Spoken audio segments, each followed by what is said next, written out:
Senhor Deus, Pai querido, Pai amado, eterno Deus, obrigado, Deus, por mais esse dia, Pai, obrigado pelo sopro da vida, obrigado, Senhor, pelo dom de nós estarmos mais uma vez aqui, meu Pai, na Sua presença, buscando, Pai, clamando por conhecimento, por entendimento. Ah, meu Deus, abre os nossos olhos espirituais, a nossa mente espiritual, nosso ouvido espiritual, para que nós sejamos transformados, ó Pai, que nós sejamos confrontados, Pai, e que nós possamos adquirir um conhecimento, para que nós possamos, Pai, levar esse conhecimento para outras pessoas. Nos abençoa, Pai, nós possamos ser abençoadores. Ilumina, meu Pai, a mente do nosso professor, que vai trazer hoje a ministração, Pai, que ele seja usado grandemente e que nós sejamos fortalecidos, Pai, na base, Pai, na base que é o conhecimento, na base que é o temor, na base que é a sabedoria, para que nós possamos levar esse cristianismo, Pai, para todos os campos da terra, Pai. Nosso muito obrigado, em nome de Jesus. Amém. Amém. Então, Rony, como sempre, antes de mais nada, quero agradecer a presença de todos que estão aí presentes, né? Como eu disse, eu fiz por oração, crescendo no conhecimento, no amor, né, no respeito, no temor de Deus, né? E isso que para nós importa. Amém. Quero justificar a ausência de alguns, né, que tem da Juliana, princípio, né, que tem um compromisso, e outros irmãos, né, que também falaram que também não iam poder participar. Mas é importante que nós estamos aqui e o nosso professor por excelência, que é o Espírito Santo, está presente. Né? E aí agora, o querido irmão Rony. Amém, queridos. Boa tarde a todos, paz do Senhor. Aí, agora sim. Já estou deixando aqui a apresentação no gatilho, já vou compartilhar com vocês. Aí, enquanto eu abro aqui, eu quero reiterar aqui o agradecimento, tá, queridos, pelo convite, novamente. E dizer para vocês aqui que me sinto privilegiado. Eu tenho afirmado, eu tenho dito que o papel do teólogo é ser um servo da igreja e da sociedade também, né? Até porque a igreja, ela projeta pessoas para a sociedade. Então, eu penso que estar aqui num espaço como esse com os irmãos, podendo compartilhar conhecimento, podendo refletir sobre um livro do Novo Testamento, em particular a segunda epístola de Pedro, como também fizemos em outras ocasiões aqui abordando outros textos, é muito gratificante, é uma forma de serviço e eu fico assim muito feliz. Agradeço aí de coração pelo convite, estou sempre à disposição e reitero também aí a parabenização a vocês por essa iniciativa maravilhosa, né? Deus continue abençoando esse clube da Bíblia, que ele continue crescendo, é uma iniciativa muito genuína, muito pura e que só tem a contribuir com o reino de Deus, né? Meu amigo Diogo, que acaba de entrar, lá de Vila Velha, Terra Boa, bem-vindo, meu querido.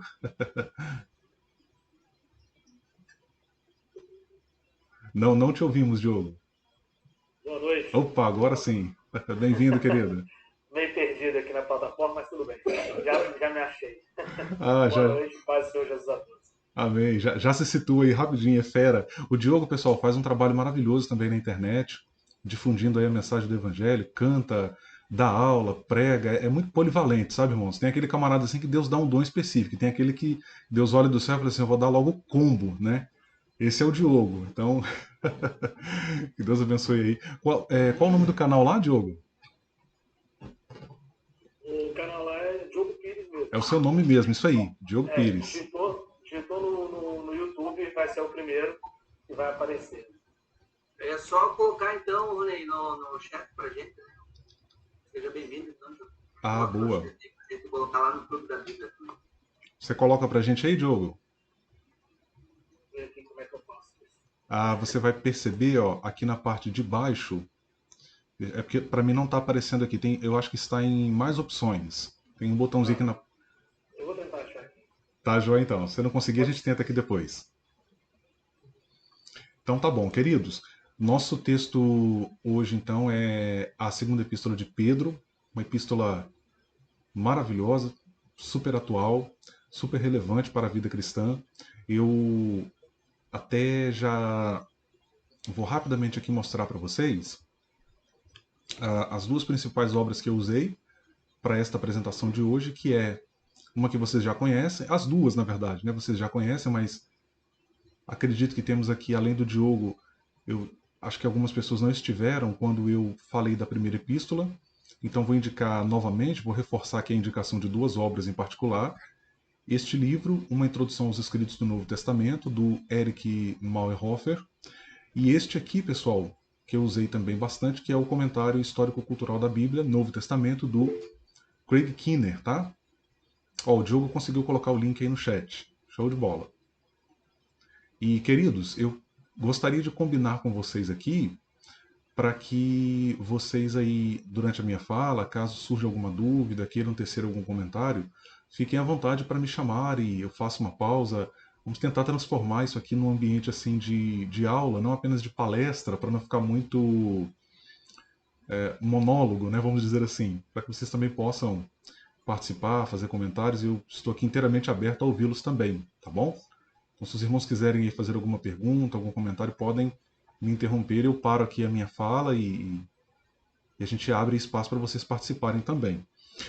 Esse comentário aqui, como o próprio título sugere, pessoal, ele é muito útil porque ele aborda os livros do Novo Testamento considerando esse pano de fundo aí histórico e cultural, que é fundamental para você entender uma série enorme de expressões, de palavras, de analogias que são feitas no texto.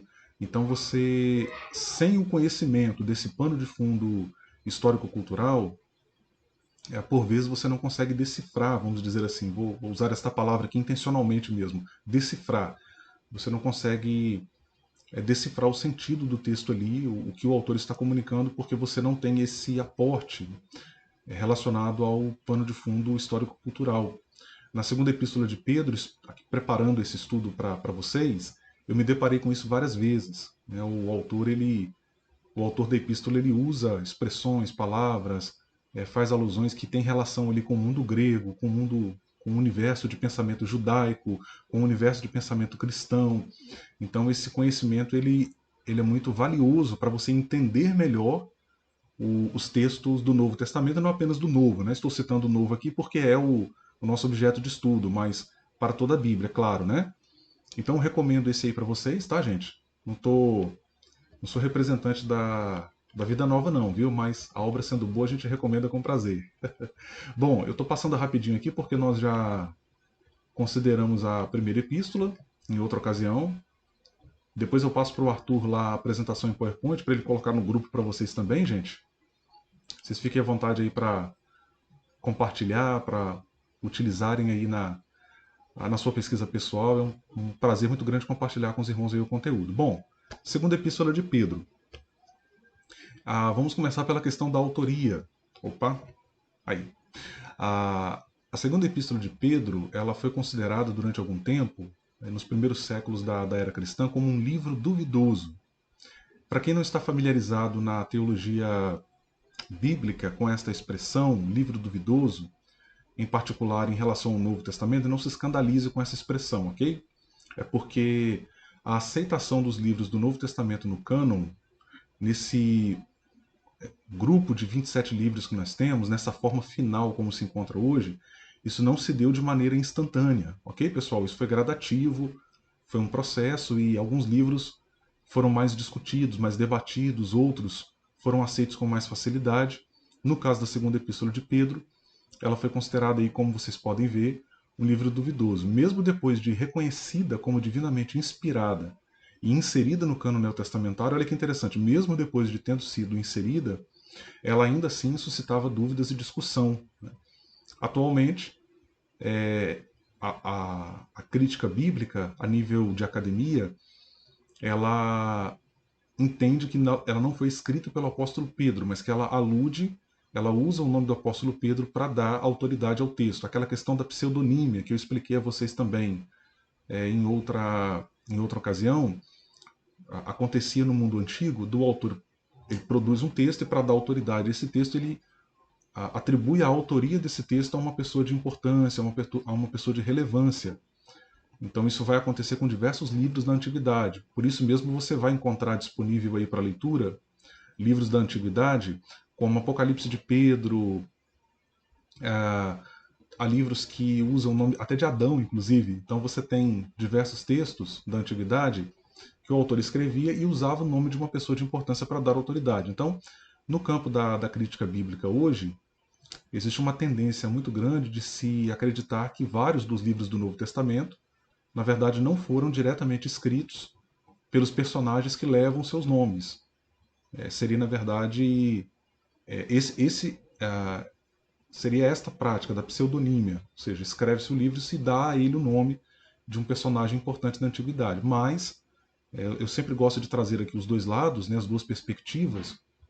A ala conservadora, no entanto, ela vai também apresentar bons argumentos para defender a autoria petrina, ou seja, a autoria do próprio apóstolo Pedro. Então você tem também uma ala mais conservadora, uma ala teológica mais conservadora, que vai defender que, na verdade, foi sim o apóstolo Pedro que escreveu este texto.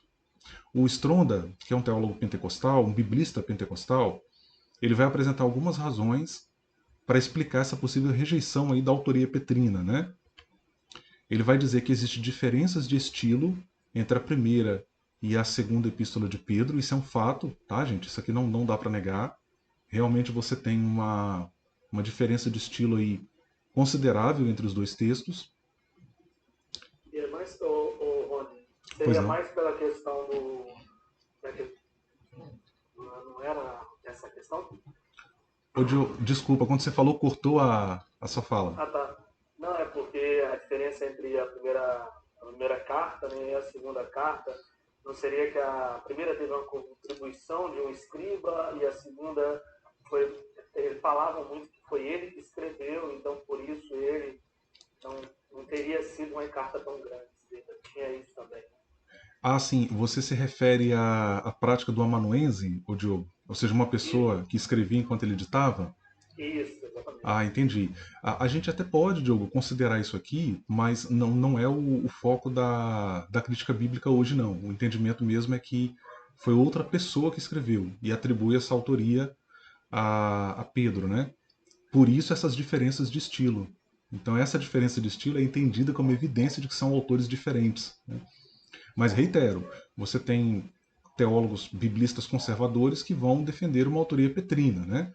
E tem ali uma outra vertente que eu vou colocar também para vocês. Eu acho importante que a gente tenha conhecimento desses dois lados, né? Ó, existe também uma dependência literária de Judas, no entendimento de alguns biblistas, e há um emprego de linguagem dos mistérios religiosos e do gnosticismo, que depois eu vou explicar um pouquinho também sobre o gnosticismo, dentre outras possíveis evidências. Eu acabo não colocando assim, pessoal, de um modo muito exaustivo, para a gente não ficar assim com uma abordagem muito extensa dessa questão, tá? Até porque nas obras que eu indiquei, tanto a do Mauerhofer como a do Kinner, os autores eles vão desdobrar isso com mais calma, com mais cuidado, né? Mas eu acho que para nos introduzir no assunto aqui é suficiente. Então, como eu disse antes, ó, a erudição conservadora ela vai apresentar bons argumentos a essas possibilidades. É o caso do Mauerhofer. Ele vai, na questão das diferenças de estilo, mesmo que isto seja um fato em relação a estas duas epístolas, é fato também que há elos de ligação entre elas. O Mauerhofer vai dizer aí que 2 de Pedro 1,19 evoca 1 de Pedro 1,10, na questão da palavra profética, e só para citar um exemplo. Deixa eu abrir para vocês aqui, pessoal, o texto. Vamos dar uma olhada nesses versículos aí. Ele citou aqui primeiro, ele está dizendo que 1 de Pedro 1,19. Vamos lá, 1 de Pedro capítulo 1, versículo 19. É esse aqui, ó.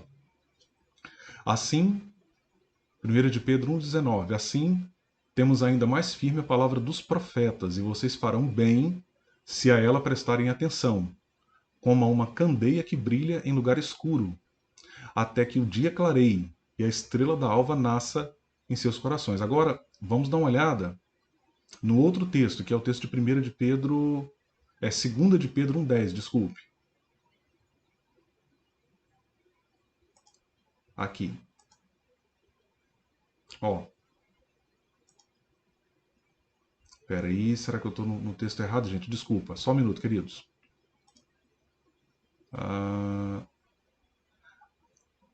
Ah, não, desculpa, gente, eu li invertido. Ó, vamos lá. Agora eu li primeiro 2 de Pedro 1,19, né? Agora 1 de Pedro 1,10. Ó, 1 de Pedro, capítulo 1, versículo 10. Isso. Ó, foi a respeito dessa salvação que os profetas que falaram da graça destinada a vocês investigaram e examinaram. Percebem aí que parece haver de fato uma relação entre os textos?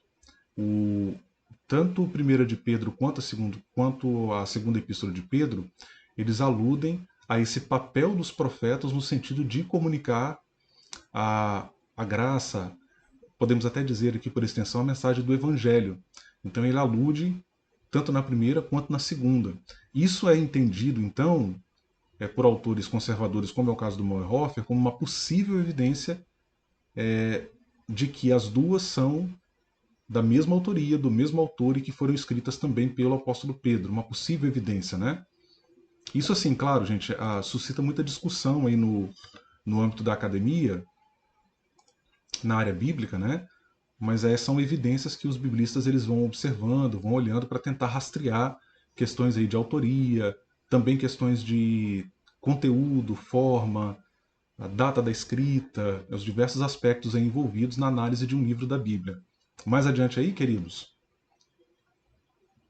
Ah, sim. Você falou o negócio de Judas também, né? Que tem muita contribuição, muita coisa você encontra em Pedro, que parece que um pincelou um pedaço de Judas e colocou em Pedro. Exatamente. Né? Exatamente. Às vezes, Diogo, não acontece de você ter, parece que uma citação direta, às vezes parece que alude à ideia que está no outro livro, não é bem uma citação direta, mas a ideia está sendo utilizada, então ele traz aquele livro para cá e ele usa.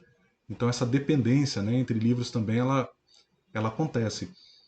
E, inclusive, gente, na segunda epístola de Pedro também, que é a que nós estamos examinando, deixa eu ver se eu me lembro aqui eu li, ela é pequena, são apenas 3 capítulos, eu li toda ela agora à tarde, novamente, até para estar com vocês aqui, ó. E tem um momento na epístola que ele mesmo fala, né, explicitamente, olha, esta é a segunda epístola que eu vos escrevo. Está no capítulo 3, ó, versículo 1. Amados, eu estou utilizando aqui a nova versão internacional, tá, queridos? Aí ele vai dizer, ó, amados, esta é agora a segunda carta que lhes escrevo. Em ambas, quero despertar com estas lembranças a sua mente sincera, para que vocês se lembrem, versículo 2, das palavras proferidas no passado pelos santos profetas, profetas de novo, e do mandamento de nosso Senhor e Salvador, que os apóstolos de vocês lhes ensinaram. Então, percebe? A ala conservadora vai dizer o quê? Há elos de ligação entre elas, né? O que pode denotar, portanto, aí que se trata de um mesmo autor, e, no caso, a figura do apóstolo Pedro. É importante destacar, queridos, que seja como for, tendo sido ou não o apóstolo Pedro, em meu entendimento, isso não compromete a inspiração do texto. Né? Isso não compromete a validade da Bíblia enquanto palavra de Deus, mensagem de Deus, que, como escreve ali o apóstolo Paulo, eu pessoalmente me inclino mais a uma autoria petrina, mas não nego também os resultados da pesquisa no campo da crítica bíblica.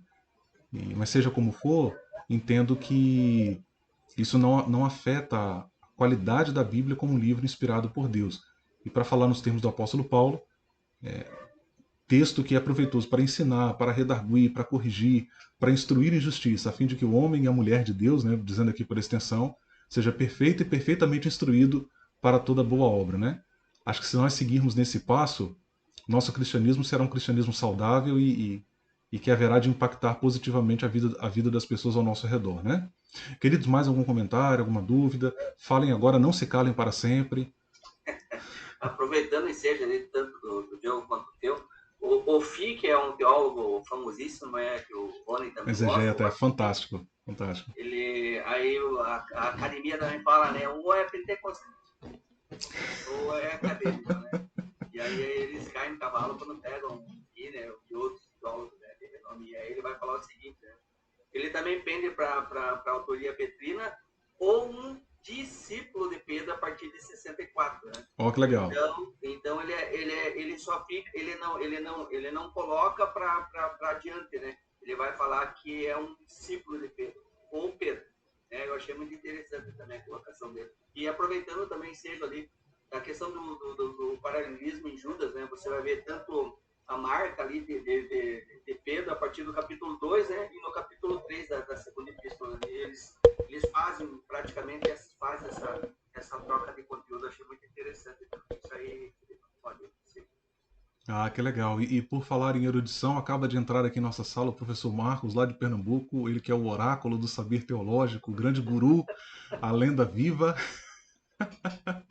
Rapaz, ontem, o Samuel e demais irmãos aí, eu fui entrevistado pelo professor Marcos lá no canal dele. Vou usar a linguagem do MMA aqui, viu? Ele me encostou nas cordas direitinho, tá? No clinch direitinho, ó. E apertou bonito, viu?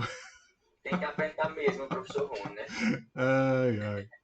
Não, muito bacana, entrevista sensacional, assim, um diálogo de alto nível, né? Em breve vai estar disponível aí no canal do professor. Grande abraço, querido. Olha, só a última contribuição aqui, para não Pois não, interromper querido. muito. Há uma parte aqui que eu grifei aqui, né? Segundo Pedro 2 e Judas 4,18 são uma das semelhanças mais enfáticas aí, de um citar o outro. Você Só pode, para quem estiver anotando aí, né? você pode ler para nós, Diogo? Vamos aproveitar e explorar o texto bíblico, né? Segundo Pedro, capítulo 2, aí não sei se seria tudo, né, mas uma parte dos falsos mestres e a sua destruição lá. No passado surgiram falsos profetas no meio do povo, como também surgiram entre vocês falsos mestres. Eu não vou me delongar, aí vão lá em Judas, capítulo 4, versículo 18. Judas, capítulo 4, versículo 18 aí. Não, desculpa, Judas é 18 só, né? 18, né? É isso aí. Isso, Porque desculpa. Judas, eles diziam a vocês, nos últimos tempos haverá zombadores que seguirão os seus próprios desejos ímpios. Estes são os que causam divisões entre vocês, os quais seguem a tendência da sua própria alma e não têm o Espírito. Então, seria a mesma diferença. Ah, perfeito. Obrigado, Diogo. Ótimo. Então, muito bem. Avançando um pouquinho mais, queridos, na questão da alegada. E por falar em Judas, né, a utilização de Judas, nessa alegada dependência literária de Judas, o Stronda ele vai afirmar o seguinte, ó, caso ele não nega, né, mas ele vai dizer, olha, caso a dependência literária de Judas seja convincentemente provada, aqui, pessoal, eu estou usando o comentário bíblico pentecostal, tá? É uma obra que foi publicada pela CPAD já há algum tempo. Caso a dependência literária de Judas seja convincentemente provada, isso não nega a autoria de Pedro, assim como a dependência que Mateus e Lucas tiveram da colaboração de Marcos não nega a autoria dos evangelhos que trazem os seus nomes. A questão lá a chamada questão sinótica, né? O uso que Mateus e Lucas fazem de Marcos e da fonte que. Então, ou seja, o fato deles usarem outra fonte não necessariamente tira a autoria deles. Seria algo parecido que acontece aqui. O fato de Pedro usar o texto de Judas não necessariamente quer dizer que ele não seja o autor. Tá? Basicamente esse é o argumento aí do Stronda.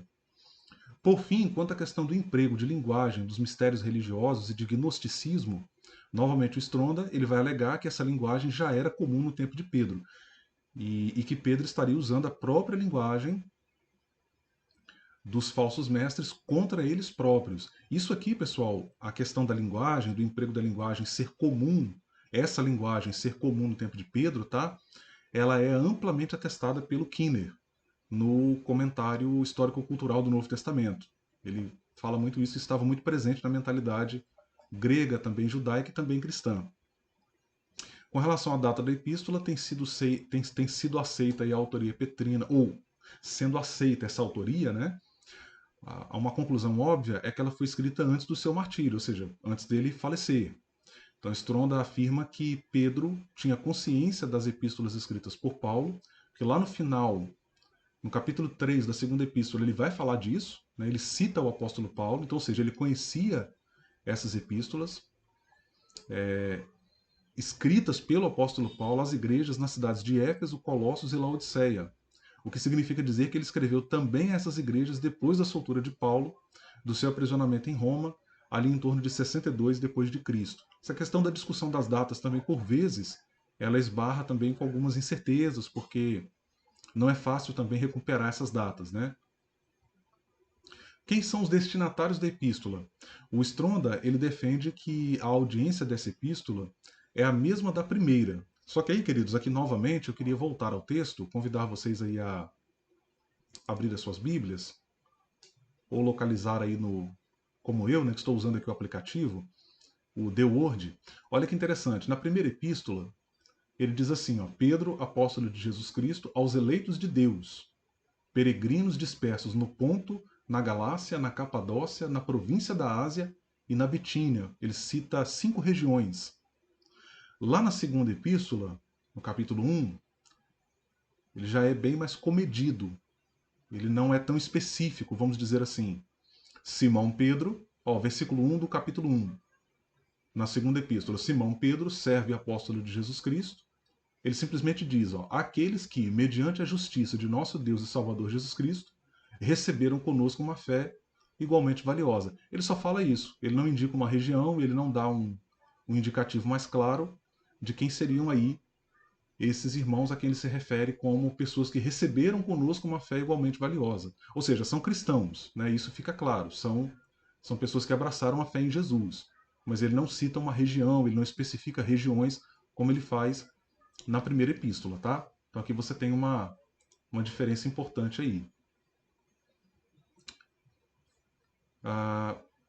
O Stronda, ele argumenta que a respeito do conteúdo de 1.1, que nós acabamos de ler, não ser suficiente para identificar os destinatários no final da epístola, em 3.1, Pedro deixa claro que essa é a segunda epístola enviada a seus leitores. Então talvez, será que Pedro não cita essas regiões na segunda epístola justamente porque ele citou na primeira e a segunda é uma continuação da primeira? Percebe, irmãos? Talvez ele não cita justamente por isso, né? Bom, já citei na primeira, então não tem necessidade de eu citar agora. Isso pode, inclusive, ser visto, talvez, aí como uma possível evidência de que o autor é o mesmo, né? Está escreveu a primeira para aquele grupo, agora escreve uma segunda para o mesmo grupo. Assim como a gente vê nas cartas de Corinto. Sim, bom exemplo, Diogo, bem lembrado. Aproveitar a fala do Diogo, não sei se os irmãos estão a par, há indícios nas 2 epístolas de Paulo aos Coríntios que ele teria escrito 4 epístolas para essa igreja, né? A primeira, na verdade, é a segunda, e a segunda, na verdade, é a quarta já. Só que esses documentos não chegaram para nós. Destinatários da epístola, amados, lá em 3.1, ó. Esta já é a segunda carta que vos escrevo. Em ambas, procuro despertar a vossa mente sincera com lembranças. E aqui, queridos, chamou-me de modo muito especial esta expressão, mente sincera. Me faz lembrar uma outra expressão que encontra-se no Corpus Paulino, em Romanos, quando o apóstolo Paulo fala que a sua consciência dá testemunho disso no Espírito. Acredito que isso aqui é muito instrutivo para nós, né? Nada como termos uma mente sincera diante de Deus, diante do próximo, diante da sociedade, diante da igreja, né? E você estar em paz com Deus. Hoje pela manhã eu conversava com um amigo meu e eu falava justamente sobre isso, né? Como deve ser difícil você viver apreensivo em função de coisas erradas que você faz. Pessoas que seguem enganando, sendo enganadas, para falar como o apóstolo Paulo, pessoas que mentem, pessoas que prejudicam outras pessoas, que agem de má fé, que disseminam a mentira, o engano. E aqui o apóstolo Pedro fala de mente sincera, uma aproximação sincera da pessoa de Jesus, do Evangelho, do próximo, né? Então fica para a gente aqui uma grande reflexão, né? O que o apóstolo aborda nessa epístola, pessoal? Qual é o conteúdo dela? Esta segunda epístola de Pedro, ela foi escrita na iminência da morte do apóstolo. Isso aqui também me chamou muita atenção, né? Ele diz assim, olha, porque eu sei que em breve deixarei este tabernáculo, como nosso Senhor Jesus Cristo já me revelou. Pedro manifesta sua preocupação com a entrada de falsos mestres entre os seus leitores. E lhes escreve também a fim de alertá-los quanto a isto. Basicamente assim, olha, eu estou partindo, né?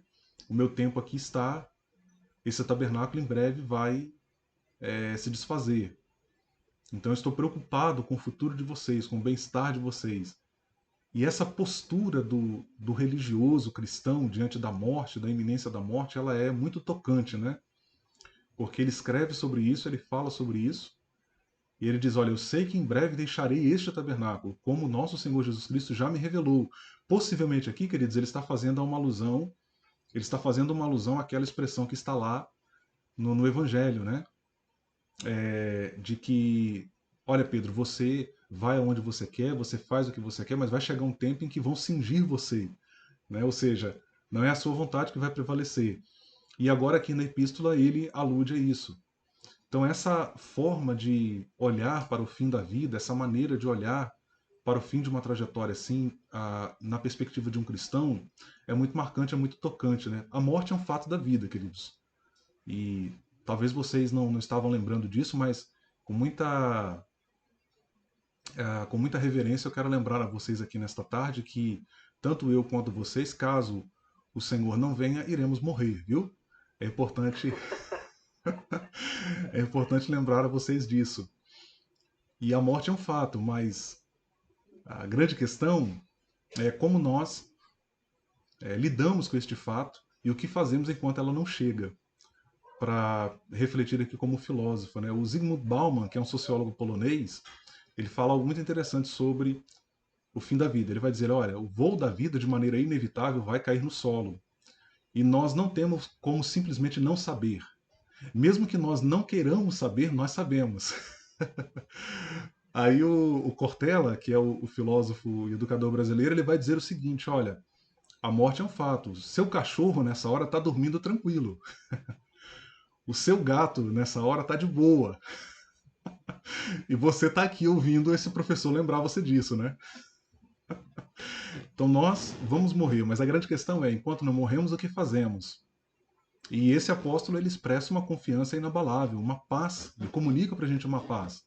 E essa paz que brota de uma relação com Cristo, que brota de uma esperança, que é a esperança que está refletida também lá em 1 Tessalonicenses capítulo 4, né? Quando o apóstolo Paulo escreve dizendo, olha, quando o Senhor Jesus voltar, nós estaremos para sempre com o Senhor.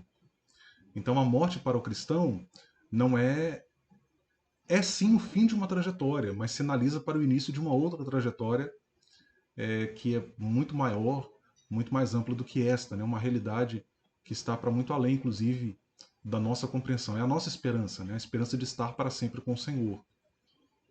Mais adiante aí, queridos? Pois não, Diogo? Mais uma contribuição para fechar essa questão do Paulo, como fica à vontade. Aí, é mais um ponto que o próprio Pedro, na segunda carta, ele faz a mesma coisa que era recorrente nos apóstolos, porque o famoso texto de 2 Timóteo, capítulo 4, versículo 6, que o próprio Paulo, ao encerrar a sua última carta, ele vai escrever, eu chamado como uma oferta de bebida.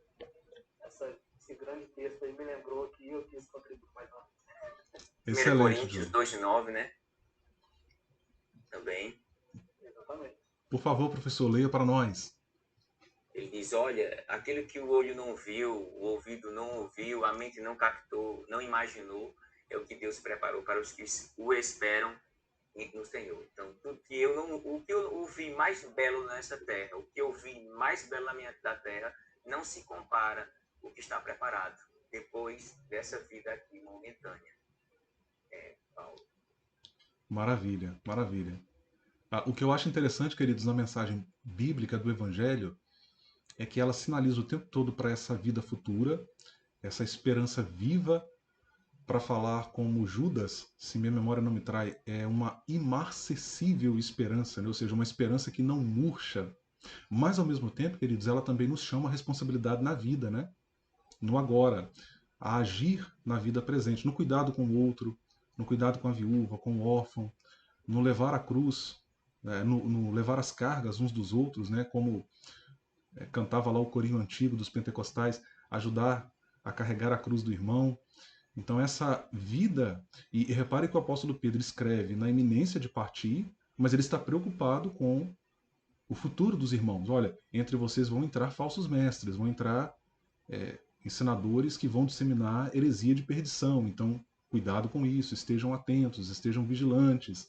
Então, ou seja, o evangelho não é uma fuga da realidade, pelo contrário, ele é um chamado à realidade, ele é um chamado à vida, né? Eu tenho aprendido a encarar o evangelho dessa forma, sem, contudo, abrir mão dessa viva esperança, entendendo que o nosso tempo aqui é passageiro, somos peregrinos nesta terra e que no futuro estaremos para sempre com o Senhor. Bom, diferentemente da primeira epístola, nesta segunda, o autor é menos específico quanto aos destinatários, nós vimos lá no versículo 1.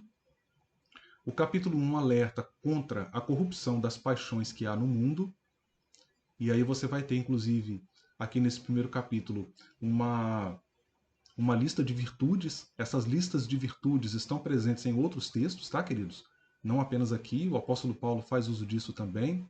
E na literatura antiga também, não bíblica ou extra-bíblica, essas listas de virtudes eram utilizadas. Havia uma valorização da moralidade, havia uma valorização do bem. A própria filosofia grega reflete muito sobre isso também, a questão do bem, o que é o bem, né? Mas só que aqui no Evangelho, e na Epístola de Pedro em particular, existe uma relação de dependência com a pessoa de Jesus, né? Então essas virtudes são desenvolvidas mais em relação com a pessoa de Jesus e Deus Pai. Então isso é importante destacar, essa característica aqui no texto de Pedro, assim como no Novo Testamento. Aqui, queridos, nessa hora, quando o apóstolo nos alerta sobre a corrupção das paixões que há no mundo, eu me lembro de uma... E aqui ninguém está imune a isso, tá, queridos? Fazendo aqui uma aplicação, se vocês me permitem, uma aplicação devocional, uma aplicação pastoral. Todos nós somos sujeitos a errar, a tropeçar, a cometer falhas de natureza moral, e nessa hora eu me lembro de uma frase que eu vi há muitos anos atrás, que dizia que o pecado, uma frase de um teólogo antigo, que o pecado não é um brinquedo, o pecado é um tirano. Vou repetir a frase: o pecado não é um brinquedo, é um tirano. Daí a necessidade de você ter cuidado. A ideia de que você é sujeito a tropeçar, é sujeito a errar. Voltamos ao texto paulino: quem está em pé, ou quem julga estar em pé, cuide para que não caia. Então esse cuidado constante, né, com a vida cristã, com a relação com Deus, determinadas guardas que muitas vezes nós baixamos e que podem abrir precedentes perigosos para nós, né? Eu tenho aprendido isso, queridos, e algumas vezes tenho errado nisso e buscado aprender, reaprender, reavaliar, né? Isso é muito importante. Mais adiante aí, queridos, neste primeiro capítulo ainda, o apóstolo aconselha os leitores a acrescentar em seu comportamento, isso aqui que é legal agora, virtude a virtude. É justamente essa lista de virtudes que eu mencionei. Ele vai falar, acrescentem virtude à fé, conhecimento à virtude, domínio próprio ao conhecimento, perseverança ao domínio próprio. Olha que legal. Piedade à perseverança, e fraternidade à piedade, e amor à fraternidade, né? Lembra também aquele texto de Romanos 12. Vocês se lembram lá do texto de Romanos 12?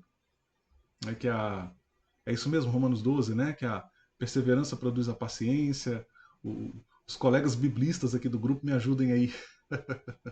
Ali você tem um texto fantástico também, né? Que vai acrescentando virtude a virtude. Então e uma coisa interessante da vida cristã é que ela é desenvolvida, né?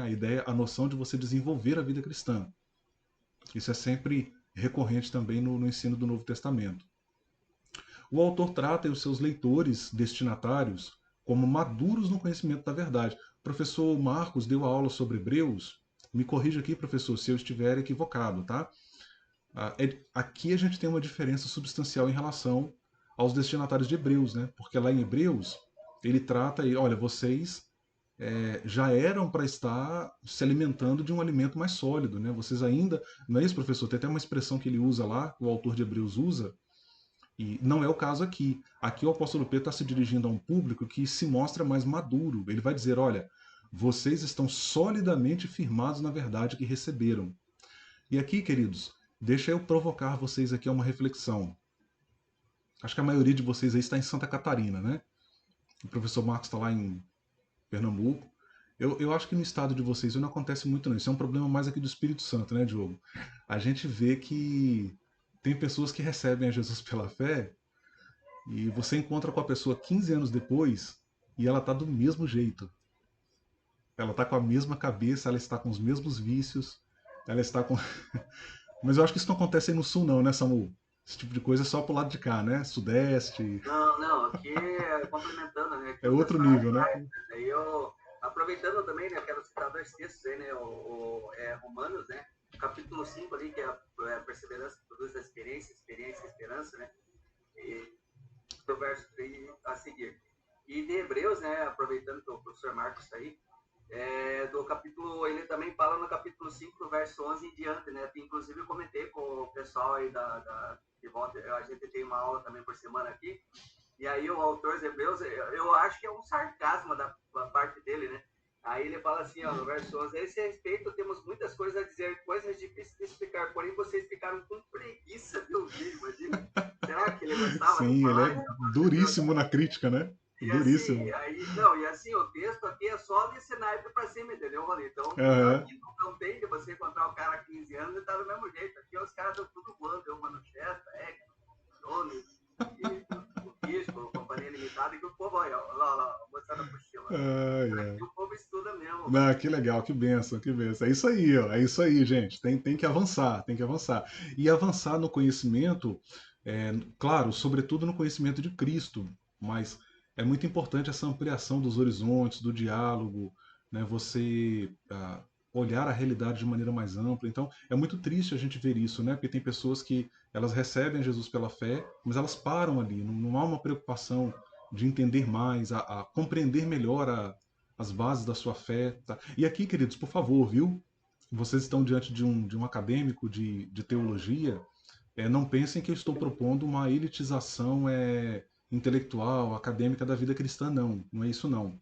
Eu entendo que é uma minoria na igreja cristã que tem essa vocação para a vida acadêmica, né? Que tem essa vocação para a pesquisa, para essa trajetória de produção científica. Eu entendo que é uma minoria que Deus capacita, levanta para isso. Mas, no geral, eu penso que todo cristão ele deve minimamente buscar avançar no conhecimento das bases da sua fé, né?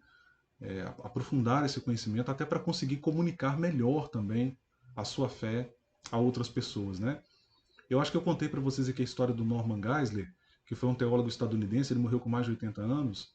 Ele conta que quando ele era recém-convertido, bem novinho ele era na época, e um dia ele foi pregar numa rua, e aí quando ele abriu a Bíblia, um homem que estava muito alcoolizado chegou para ele e falou bem assim: você não vai fazer isso que eu estou pensando que você vai fazer não, né?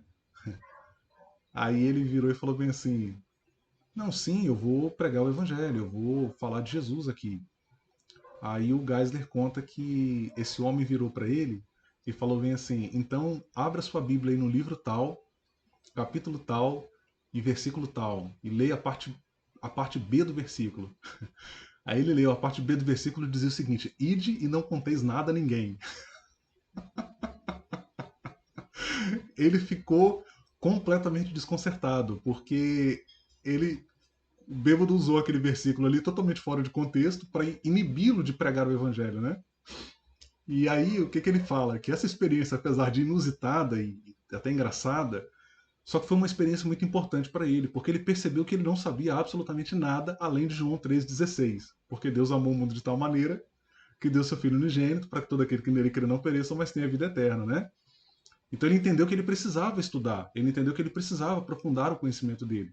E ali ele seguiu carreira e o Geisler dispensa comentários hoje, né? Um grande teólogo e eu fiquei muito feliz, inclusive, quando a minha homenagem a ele foi publicada lá na Christianity Today, e foi bem legal, assim, porque o Geisler foi um teólogo que eu li muito, né? Me influenciou bastante e um teólogo brilhante, né? Então, essa necessidade de avançar no conhecimento é muito importante, sem dúvida.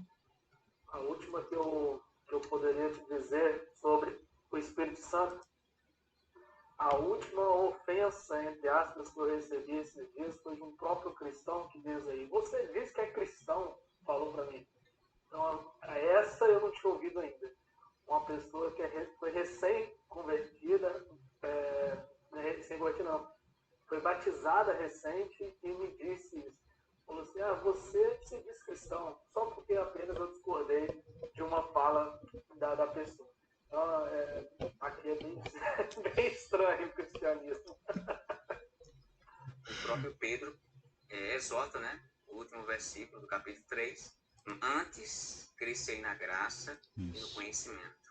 Exatamente. Exatamente. É isso aí, gente. Alguém pediu a palavra? Desculpa. Meu professor, Pois não, querido. ontem às 3 horas da manhã aconteceu algo parecido. Às 3 horas da manhã. Prossiga. Nós estávamos saindo da oração e ficamos na frente do templo lá conversando. Estava eu, o mano Samuel, o mano Jones, o mano Gelson também. E chegou também um senhorzinho lá que tinha tomado umas cajibrinas lá. Tá com problema. Cajibrina. As querosene. Querosene. E ele, coitadinho, ele é um pastor também, que desviou-se, né? E tava bem aceleradinho a mente dele ali. E ele começou a liberar a palavra pra nós lá também. quis dar uma crescidinha, né? Aconteceu ontem com nós, isso aí, conosco. Olha só, Mas que coincidência. Mas logicamente que nós liberamos a palavra ali de amor ali pra ele, né? Maravilha. E os caminhos novamente. É isso aí. Graças a Deus. Ei, queridão, não é para dizer que a gente ora aqui, vocês não orem, mas é que aconteceu, como diz o Cheto. Não, eu 2 da manhã eu tava dormindo um sono profundo, tá? Não seja por isso. Não, foi eu que pedi para ele falar. Ai, ai. Mas vocês estão com crédito com o pai, né? Não, nada. Eu sou novinho ainda, eu tenho que pagar muitos pecados. Ai, meu Deus. Ei, aproveitando que seja, irmão, vamos mudar a Bíblia para outro link, né? Porque eu creio que... Já vai fechar. Falta alguns minutos mesmo. É verdade. Tá no chat ali.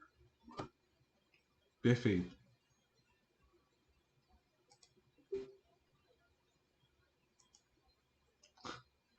Ai, ai.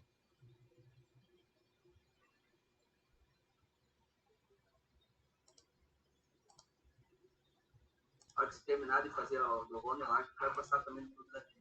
Mas foi uma benção demais. Uma benção de Deus.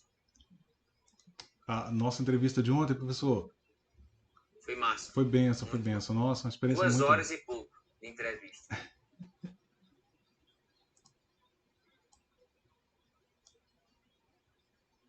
Maravilha. Tô no gatilho aqui, gente, ao comando de vocês.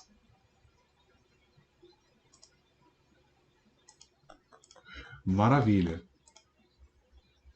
Então vamos lá, queridos, dando continuidade então ao nosso estudo. O apóstolo, ele afirma que em breve deve partir, no versículo 14 do capítulo 1, e afirma que o evangelho, por ele comunicado, é verdadeiro, e que ele próprio foi testemunha ocular dos fatos relativos a ele. Esse aqui também é outro aspecto muito interessante da Epístola de Pedro, porque o autor se coloca como ele próprio, tendo sido testemunha dos fatos relacionados à vida de Jesus. Então ele fala daquilo que ele mesmo viu, daquilo que ele ouviu, e lembra inclusive aqui, ou lembra-nos aqui, a expressão contida em Atos dos Apóstolos, atribuída também ao apóstolo Pedro falando, olha, nós falamos daquilo que temos visto e ouvido. E aqui novamente na epístola ele se coloca como testemunha ocular. Agora no capítulo 2, queridos, o apóstolo combate, esse capítulo é um capítulo bem... Eu vou correr o risco aqui agora de ser um pouquinho anacrônico, mas eu não resisto. Acho que todos nós cometemos esse tropeço algumas vezes, mas esse capítulo ele é bem apologético. Aqui o apóstolo, tanto esse quanto o terceiro, só que no terceiro, ele dá uma ênfase maior à questão da vinda de Jesus. Aqui ele faz uma duríssima crítica aos falsos mestres. Aí eu até coloco uma pergunta no início aí, ó. O que o apóstolo combate com tanta veemência neste capítulo e, de certo modo, em toda a epístola? O Kinner ele vai afirmar o seguinte: há a sugestão de que se trata do gnosticismo do século II ou de algum proto-gnosticismo do século I. Eu me inclino mais a essa posição aí do proto-gnosticismo do século I. Porque o gnosticismo, pessoal, ele já começa a surgir mesmo antes da era cristã, tá? Importante falar isso aqui. Ele já tem raízes antes da era cristã. Ele vai passando por evoluções, desenvolvimento, e ele usa ideias gregas, como também mescla, ele mistura com ideias judaicas e cristãs. Foi uma corrente de pensamento, foi uma corrente religiosa e, talvez não seja temerário dizer, também filosófica. Olha que interessante, o apóstolo Pedro menciona 7 vezes a palavra conhecimento, o que pode ser indicativo justamente de que ele está fazendo uma referência ao gnosticismo. Aqui, queridos, uma dica muito importante quando você vai fazer um estudo mais detido de uma passagem da Bíblia, uma perícope, quando você vai fazer uma exegese, sobretudo, é você ficar atento a essas palavras-chave que aparecem no texto bíblico. Ah, professor Rony, como que eu identifico uma palavra-chave? A recorrência dela é um indicativo de que ela é uma palavra-chave. Uma palavra que se repete várias vezes, é amplamente utilizada, é uma palavra que tem um significado crucial ali naquela passagem, não é uma palavra de passagem rápida, não, ela está sendo utilizada ali com um significado que tem um peso. Então, é muito importante você estar atento a essas palavras e expressões que são usadas no texto bíblico que você está analisando. No nosso caso aqui, essa palavra é a palavra conhecimento, né? Lembrando que gnosticismo deriva da palavra, o nome gnosticismo deriva da palavra grega gnose, que significa conhecimento, ok? O que os gnósticos ensinavam? Eles consideravam-se os únicos possuidores do conhecimento perfeito de Deus. Olha que coisa interessante, né? A gente acha que essa questão sectária, o que define uma seita, né? Característica de uma seita, colocam-se como senhores feudais da verdade, né? Colocam-se como detentores do conhecimento. Na verdade, só nós que temos. A gente acha que isso é absolutamente inédito. Século XVIII, XIX. Não, você olha lá para trás e já tem um pessoal que está dizendo, olha, nós somos os únicos possuidores do conhecimento perfeito de Deus, que eram os gnósticos. O apóstolo Pedro vai rechaçar isso. Outro ensino deles, negavam a vinda de Jesus. E não apenas negavam, eles zombavam da crença na vinda de Jesus. É o que o apóstolo vai dizer lá no capítulo 3. Ele se refere a essas pessoas como escarnecedores. Se é que de fato aqui ele está se referindo aos gnósticos, né, então ele está se referindo a eles como escarnecedores. Acreditavam que os pecados do corpo não tinham importância. Tá? Na questão do gnosticismo, queridos, a gente tem 2 vertentes assim de destaque. Uma vertente, e basicamente os gnósticos, eles colocavam em contraponto matéria, aquilo que era material e aquilo que era imaterial. Eles colocavam em contraponto a matéria e o espírito, herança de um pensamento platônico, da filosofia grega, tá? Então, você tinha 2 vertentes ali extremas no gnosticismo. Você tinha aquela vertente que não via os pecados do corpo como tendo qualquer tipo de importância, e por isso mesmo eles se entregavam à devassidão. E você tinha um outro grupo que caminhava para uma vida mais ascética, uma espécie de ascetismo religioso, de radicalização da religião. Então você tinha essas 2 posturas, né? Parece que o grupo a que Pedro se refere aqui é o grupo que vai entender que os pecados do corpo não têm importância, né? Então, bom, a matéria é má, a matéria é ruim, então não importa o que eu faço com o corpo, importa o espírito. Lembra vocês aqui, queridos, isso aqui é muito importante, gente, ó. Não é assim que a teologia bíblica trata o ser humano. A antropologia bíblica ela vai em outra direção. A antropologia bíblica ela não opera com a mentalidade platônica. Ela integra corpo, alma e espírito. Então ela trabalha entendendo o ser humano como um todo. Não é que a matéria é má e o espírito é bom. A alma importa e o corpo não importa. Não. Na teologia bíblica, inclusive no Novo Testamento, a ideia é o contrário disso.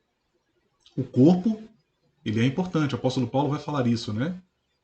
Lá em 1 Coríntios capítulo 6, ele fala do cuidado com o corpo. Não entregue o seu corpo à prostituição, porque o corpo é o templo do Espírito. Olha como que a ênfase muda, né? Olha como que a maneira de encarar o corpo muda. Então o corpo ele tem um papel importante. Então vocês irmãos que estão aqui, pode ir para a academia tranquila, pode malhar, pode cuidar, pode fazer sua dieta. isso não é só fruto de vaidade, tá? A gente, inclusive, no pentecostalismo, olha que coisa interessante, irmãos, vou falar uma coisa para vocês aqui que vocês vão achar curiosa. Parece que o pentecostalismo ele carregou um pouco dessa herança platônica. A gente, historicamente, os pentecostais, eles sempre viram aquilo que é relativo ao corpo, ao prazer corporal, por exemplo, o sexo, né? A sexualidade. A sexualidade, durante muitas décadas no pentecostalismo, ela foi tratada como um tabu. Né? A ideia de que o sexo está alinhado àquilo que é sujo, àquilo que é pecaminoso. Né? Eu me lembro, quando eu era mais jovem, herdeiro, né, dessa mentalidade, nossa, passava uma moça bonita na rua, eu não aguentava e olhava, eu ficava 3 dias em crise existencial, né? Porque eu olhei para uma moça bonita que passou na rua. Então isso é herança de uma mentalidade que justamente coloca em oposição, né, a matéria e o espírito, aquilo que é a alma e aquilo que é o corpo. Na teologia bíblica não é assim. Corpo, alma e espírito. O corpo será ressuscitado. Esse corpo vai entrar nessa nova realidade metafísica, nessa nova criação, nesse novo céu, nessa nova terra que Deus está preparando. Né? Agora veja, noutra mão estão aqueles que vão para a libertinagem, né? Que vão para o excesso e se entregam às devassidões, se entregam às paixões, e justamente isso o apóstolo está reprovando. Né? Ele vai criticar isso. Olha, vocês se entregam aí à devassidão achando que o corpo não tem importância, mas não é esse o ensino do evangelho, né? Indo mais indo mais adiante aí, desculpe. Como disse a vocês, esse gnosticismo ele é devedor de ideias gregas, em particular aí eu destaco o platonismo, e era também um movimento sincrético, né? Porque imiscuía elementos aí tanto do pensamento grego, como do judaico, como do cristão. Ainda no capítulo 2, o autor alerta então quanto aos falsos mestres e às suas histórias que inventaram, a expressão que ele usa, né? Essas histórias usadas para enganar, para ludibriar, para conduzir ao erro. Ele vai dizer, olha, esses falsos mestres e os ímpios serão castigados. Então perceba que ele trata os falsos mestres com uma severidade muito grande, tá?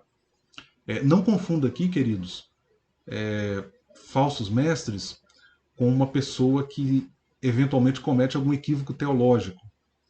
O falso mestre aqui, no texto, a impressão que a gente tem ao ler o texto é que é alguém carregado de maldade, que quer induzir ao erro. E o apóstolo trata isso com muita severidade, né? Aí ele vai dizer, olha, Deus trouxe juízo sobre os anjos, Deus trouxe juízo sobre o mundo antigo através do dilúvio, e Deus trouxe juízo sobre as cidades de Sodoma e Gomorra. E ele não vai deixar de trazer juízo também sobre esses falsos mestres, né? Porém, ele vai dizer, mas ele sabe livrar os piedosos da provação. Lá ainda no capítulo 2, nos versículos 10 a 22, ele então dirige essa duríssima crítica contra esses falsos mestres, possivelmente esses mestres gnósticos, e refere-se a eles como atrevidos, arrogantes, brutos e irracionais, e como aqueles que hão de ser destruídos. Uma palavra bem dura, né? bem severa. Ele usa lá a palavra grega pseudodidáscalos, que significa falso mestre, aludindo a esse pessoal. Né? A Nova Versão Internacional traduz o capítulo 2, versículo 19, de um modo muito interessante. Né? Ele vai dizer assim, olha, esses falsos mestres, né, ele está se referindo aos falsos mestres, prometendo-lhes liberdade, eles mesmos são escravos da corrupção, pois o homem é escravo daquilo que o domina. Aí lembra a palavra de Jesus lá no Evangelho de João, né? Todo aquele que comete pecado é escravo do pecado. Ele conclui então alertando para o perigo de voltar para as contaminações do mundo. O mundo aqui no caso, claro, tratado como um sistema maligno oposto a Cristo, oposto ao Evangelho, oposto a Deus, né? Para finalizar então, queridos, a minha contribuição aqui a vocês, chegamos ao capítulo 3. Neste capítulo, então, o apóstolo ele alude tanto às palavras ditas pelos santos profetas, como também pelos apóstolos. E dá a impressão, inclusive, de que ele coloca em pé de igualdade tanto as palavras dos apóstolos, possivelmente que já reconhecendo esse conjunto de textos escritos pelos apóstolos, ele inclusive vai aludir ao texto de Paulo, né? Aos textos de Paulo, no plural. E ele dedica esse capítulo 3 ao tema da vinda de Jesus, assunto que aí é motivo de zombaria pelos escarnecedores, né? Eles zombavam dizendo, olha, vocês falam há tanto tempo que Jesus voltará, mas isso não aconteceu, isso nunca aconteceu. Só que aí o apóstolo Pedro vai dizer, olha, mas a forma como Deus trata o tempo, a categoria de tempo para Deus, é diferente da nossa. Aí aquele texto conhecido lá, né? Um dia para o Senhor é como 1000 anos e 1000 anos como um dia. Ou seja, Deus não opera com essas categorias temporais humanas, né? Categorias temporais humanas. O que os escarnecedores, ou não opera apenas com essas categorias, né? O que os escarnecedores encaram como demora, olha que interessante isso, queridos, né? O apóstolo Pedro é como se ele fizesse ali uma inversão. Olha, o que vocês estão tratando como demora ou atraso, na verdade não é demora. O Senhor ele não demora em cumprir a sua promessa, como vocês estão julgando. Pelo contrário, ele é paciente com vocês. Ele não quer que ninguém pereça, mas que todos cheguem ao arrependimento. Então ele é duro, faz uma dura crítica, mas não deixa de emitir um texto, uma palavra de esperança, de arrependimento. A vontade de Deus é que ninguém se perca. Chegamos então à conclusão, essas duas epístolas, elas possuem ensinos preciosos aplicáveis à igreja hoje no século XXI e que encontram paralelo aí em outros textos do Novo Testamento, como nós podemos ver, né? Faremos bem em dar boa atenção a elas, a essas epístolas, procurando estudá-las e ensiná-las em nossos programas de educação cristã, de estudo bíblico, como estamos fazendo aqui, nas nossas igrejas também. São textos que nos ensinam sobre a esperança, a vinda, a parousia do Senhor, né? Parousia é a palavra grega, e a vida em santidade, a perseverança no sofrimento, isso o apóstolo fala na primeira epístola, dentre outros assuntos relevantes para a nossa vida aí, que tem sido fonte de esperança para tantas pessoas ao longo de tanto tempo e em tantos lugares do mundo, né? E aí, queridos, no final, coloco as referências bibliográficas para vocês, como disse o comentário bíblico pentecostal que eu também utilizei, a obra do Kinner e a obra do Mauerhofer, né? E essa segunda citação que vocês estão vendo ali, eu usei na primeira aula também, quando eu falei lá sobre a expressão cindidos os vossos lombos, né? E coloquei lá uma imagem para explicar que eu extraí lá do site Isto é Grego, ok? Queridos, eu termino por aqui, agradeço, fico aí à disposição caso vocês queiram fazer alguma pergunta, tenham alguma dúvida, estou à disposição de vocês aí, tá bom? Maravilha, então. Obrigado, mestre Rony. E antes das perguntas, vamos passar ao professor Marcos, né, que ele falou que ia fazer não uma complementação, né, mas dar uma palhinha ali na questão. Foi bem esclarecedor essas duas epístolas aí, né, tanto da primeira quanto da segunda. E ficamos felizes, né, porque é um privilégio para nós, né, ter pessoas assim desse quilate, tanto quanto o Rony, quanto o professor Marcos, né, que são acabaram sendo os nossos companheiros aí na caminhada. Ficamos muito felizes mesmo, de coração. Eu vou passar para o Marcos e depois passo a palavra ao Rony, né? E aí o Rony passa para fazer mais ali, para ver se há perguntas, né? Na verdade, o pessoal acho que sanou bastante as dúvidas, né? Amém. Paz do Senhor a todos. Eu fico muito feliz, honrado, né? Professor Rony, professor Samuel e demais que estão aqui presentes para juntos conhecer joias preciosas como a palavra do Senhor. E 2 Pedro, 1 Pedro, foi muito bem falado pelo professor Rony. Acho que não precisaria nem acrescentar nada. Também não fiquei na primeira parte, né? Dispensa comentários, mas como a gente é prolixo, né, Rony? Então, faz parte. Eu gosto muito de Pedro, 2 Pedro, como os irmãos sabem, eu sou muito atrevido a estudar livro por livro durante muitos anos da minha vida. Sou crente desde criança, né? Então, a gente que é pentecostal, uma ala não gosta muito de ler, de se aprofundar, de produzir, mas eu sempre fazia o caminho inverso. Eu queria mesmo, era um crente atrevido, biblista mesmo, e hoje em dia, graças a Deus, tendo condições de estudar mais um pouquinho o texto. Eu não sei como foi que o professor Rony falou no início, também não quero nem atrapalhar a visão se o irmão e os demais creem que, de fato, essa segunda epístola, né, de Pedro é de Pedro mesmo, mas eu queria dar uma contribuição, assim, superficial por cima, certo? O professor Rony me forneceu essa partezinha, e eu queria dizer para vocês o seguinte, que 1 Pedro é um grego quando você estuda grego, né, eu gosto muito de grego, a primeira carta de Pedro, ela é feita num grego erudito, profundo. E quando a gente olha Pedro, segunda carta de Pedro, a gente vê um grego mais suave, mais polido, se a gente for analisar milimetricamente. Só que aí alguns eruditos do passado estão em xeque, dizem assim, olha, não tem condições alguma de Pedro e segunda Pedro ser do mesmo autor por conta disso, aquilo, e vários autores pegaram algumas referências ou algumas interpolações de ser ou não ser. Porém, quando a gente estuda literatura e a gente faz uma análise, a gente vê essa diferença, sim, mas não no conteúdo, mas no estilo de escrita, linguisticamente falando. Então, o que é que eu queria trazer para vocês, na minha visão, né, do que eu estudei sobre 1ª e 2ª Pedro. 1º Pedro, de fato, é um grego erudito, certo? Só que quando a gente analisa, quem foi que produziu? Foi foi Simão, possivelmente Simão. 1 Pedro 5:12 fala o seguinte, ó, por Silvano, ou Silvano, né, ou Silas, né, Silvano, nosso fiel irmão, como cuido, escrevi abreviadamente, exortando que esta é a verdadeira graça de Deus, na qual estáis firmes. Antigamente se existiam os amanuenses, que eram os copistas. Você tinha alguém ali para copiar, você falava. Então, quando eu estudei alguns eruditos dizendo que não poderia ser Pedro, mas eu fui para Jerônimo. Jerônimo afirma, literalmente, que 1º e 2ª Pedro é, de fato, Pedro. E outros eruditos, como por exemplo, William MacDonald, escritor de mais de 85 livros, ele faz uma análise minuciosa de 8 a 10 elementos provando de 2 Pedro, de fato, de Pedro.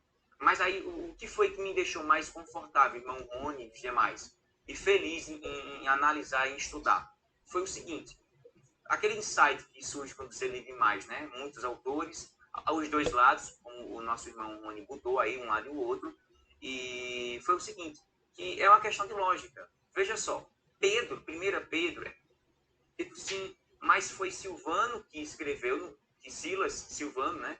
Foi que escreveu no grego erudito, só que o próprio Pedro é o idealizador do conteúdo. Pedro fala, vai, e ele vai copiando, assim como o próprio Paulo tinha os seus amanuenses, né, os copistas. Então, Pedro, no 1 Pedro, ele literalmente usa alguém para produzir. Então, tá produzindo, um grego bem estilístico. Já na segunda carta de Pedro, o próprio Pedro não está com Silas, com Silvano, não está. Então, ele, com o que ele tem, o máximo vai produzir e vai defender, como o nosso irmão já falou aqui, vai defender a palavra de Deus, vai defender a questão escatológica, principalmente no capítulo 3, ele vai falar a realidade. E no 1º século existia o gnosticismo, como o nosso irmão falou, o proto-gnosticismo, que é do 1º século, que é do ano 50, 60 depois de Cristo em diante, até o 2º século que ele foi desenvolvido. Então, o que o professor Rony falou foi muito fantástico, foi, né, de conhecimento.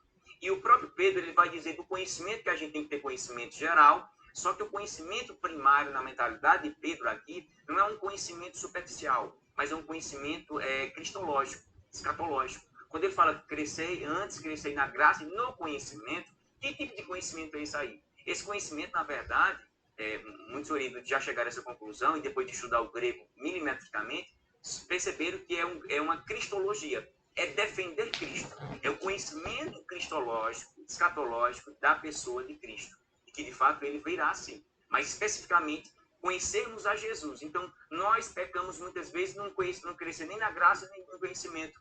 Na graça, diante das virtudes, na questão espiritual, e no conhecimento bíblico, primariamente, basilar, e subsequente na questão de Jesus. Nós conhecemos muito pouco de Jesus. A gente tem muita coisa para estudar, muitos afazeres, muitos cursos a fazer, mas de Jesus vem uma seita, uma heresia, atacar um gnosticismo, como era daquela época, as seitas heresias de hoje, ironizar Jesus, se Jesus era ou não era divino, se Jesus fez ou não fez milagre. Então, isso é um tipo. Pedro está atacando aqueles que atacam Jesus e atacam o que Jesus falou. Então, na minha visão, hoje, creio piamente de que Pedro o 1º e 2 Pedro é o mesmo autor.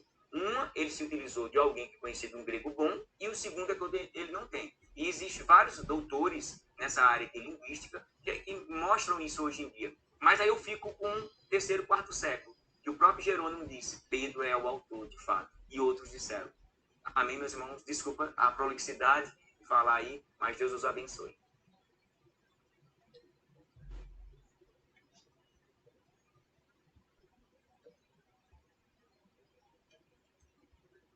Então, Rony, passamos para você aí, para você estender a pergunta para o pessoal. Acho que o Edson não tem uma. Estou à disposição, queridos. Fiquem à vontade.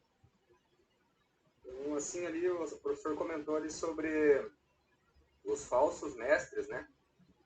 Que geralmente eram pessoas ali com alguma interpretação errada, um erro de teologia. Mas trazendo para hoje, para os nossos dias de hoje, um exemplo fácil, né? Para a gente aí que tem pouco conhecimento, ainda está engatinhando na fé e no conhecimento das Escrituras. O que seria hoje, nos nossos dias de hoje, esses falsos mestres? O que seria um erro teológico? Excelente, meu irmão. Excelente pergunta. Muito importante porque permite a gente transpor, né, esse ensino do apóstolo Pedro para os nossos dias. Eu daria um exemplo que hoje é muito presente, está muito próximo de nós. Qualquer pessoa que ensina, querido irmão, levando o evangelho para um aspecto, ou transformando o evangelho em objeto de negócio, de ganho pessoal, pode ser considerado um falso mestre. É claro que em instância final, só Deus conhece os corações. Pode ser que a pessoa reproduza um ensino. No Brasil nós tivemos a entrada da teologia da prosperidade com muita força, né? Então às vezes as pessoas reproduzem sem se dar conta. Mas há pessoas que agem mesmo com má fé, né? Que fazem do evangelho um negócio, que oprimem comunidades de fé com ameaças de inferno, com ameaças de maldição para arrancar dinheiro do povo, né? Devorador. Olha, eu entendo, na minha compreensão, esse é um exemplo claro de um falso mestre. Por quê? Porque ele não está ensinando para a vida cristã, ele não está ensinando para uma relação sadia com Cristo, né? Ele está fazendo do evangelho motivo de ganho, de negócio. Veja, irmãos, eu não estou criticando aqui a contribuição financeira na comunidade de fé, porque isso é bíblico, né? Isso é bíblico. Eu mesmo sou um contribuinte da minha igreja local. O que eu estou criticando é transformar o evangelho em motivo de negócio, de barganha, né? Usar também o ensino do evangelho para promover a violência, seja ela em qualquer nível, simbólica ou factual. Eu entendo que isso também comportar-se como um falso mestre, que é incoerente com o ensino do evangelho, né? É claro que o evangelho, irmãos, ele oferece sim uma mensagem ele é uma mensagem que também possui certa radicalidade em relação ao pecado, ao erro. Nós acabamos de ver isso, né, no texto. Mas é interessante que a mensagem do evangelho ela sempre aponta para a cura, para o resgate da vida humana, né, da pessoa, do indivíduo. Então, se você tem uma mensagem que se apresenta como uma mensagem do evangelho, mas que banaliza a vida humana, que lança pessoas na condenação sem piedade, sem misericórdia, eu entendo que isso é também uma forma de atuar como um falso mestre, ensinando aquilo que não é contrário ao evangelho, ainda que com aparência de piedade, né? Ainda que com aparência de verdade. Então eu acho de fato assim, a sua pergunta é muito boa para que a gente possa estar atento a isso e não ser levado por esses falsos ensinos hoje, né? Ali também você falou sobre um erro teológico. Esse erro seria um exemplo que o pastor vai estar ministrando lá, ou vai estar sim, lá. Entendi. Ele ele leu o texto, onde ele vai fazer a pregação dele, ele interpretou esse texto errado, talvez, de uma forma errada, e pregou aquilo. Isso aí seria um erro teológico, né, ou seria outra coisa? Sim, boa. Edino, né? Edno. Ô Edno, exato. Eu tentei diferenciar justamente porque o campo da teologia é muito amplo. Então você não tem a gente não fala de uma teologia, né? A gente fala de teologias. Então às vezes a gente vê no contexto evangélico um irmão que é de uma tradição teológica diferente da minha ser rotulado como herege, como um falso mestre. É nesse sentido que eu digo que eu não interpreto desta forma. Por exemplo, um irmão que é calvinista e eu sou arminiano. Eu não vou rotulá-lo de um falso mestre por causa disso, né? Eu e o Samuel publicamos um livro juntos. Samuel numa corrente teológica e eu em outra, escatológica, né? Embora a gente conversa bastante, né? Tem muitos pontos em comum ali, mas ele não, Rony, eu sou pós-milenista, não, eu sou pré. Então, independente disso, eu não rotulo Samuel como herege e ele não me rotula como herege, nesse sentido, né? Eu entendo como uma atividade de falso ensino, ó Edno, aquilo que vilipendia, que deturpa o Evangelho, a essência do Evangelho. Isso sim. Questões teológicas, a gente sabe que tem muitas variáveis envolvidas, né? Muito complexo. Eu até ouvi uma fala de um amigo, Edno, e os demais irmãos. Ele diz o seguinte: Rony, a verdade ela não cabe em sistemas teológicos. Todo sistema teológico é limitado, né? Então cada sistema dá a sua contribuição. A gente vai se aproximando dessa verdade, mas nenhum sistema teológico dá conta da verdade na sua totalidade, porque nós somos limitados, o conhecimento humano é limitado. Então eu converso com um irmão de outra tradição e aprendo com ele, sem abrir mão da minha tradição, claro, né? Mas eu posso conversar com ele. Havendo diferenças, Edno, não necessariamente eu vou rotulá-lo como falso mestre. Agora, é diferente do que a gente está vendo acontecer hoje no Brasil, né? Muita gente que usa, que deturpa a mensagem do Evangelho. Eu vou dar um exemplo, irmãos, de algo que está acontecendo e está me preocupando muito no Brasil hoje. Sem entrar no mérito aqui, tá, queridos? De uma escolha, ok? Mas eu vejo que hoje a igreja evangélica ela está colocando o Evangelho como se o Evangelho dependesse de uma plataforma política para ser anunciado, para ser afirmado. Isso é uma deturpação do Evangelho.